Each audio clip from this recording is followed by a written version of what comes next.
Playground seaming over poorly installed underlayment. In my previous columns, articles, and vlogs, I have voiced my concerns about the proper installation of the underlayment underneath synthetic turf.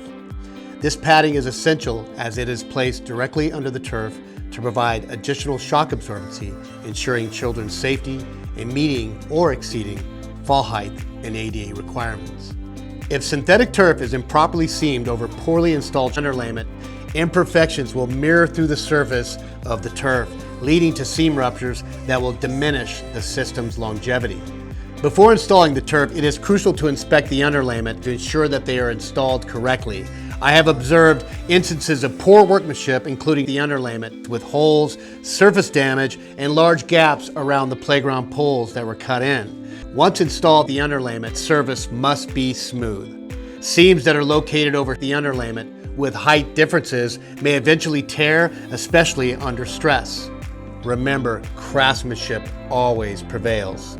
If the underlayment is installed carelessly, the flaws will become evident in the completed installation. Join me next time for part 3 of the Seaming Playground series, where I will discuss high traffic areas and friction mats. Until next time, JW out.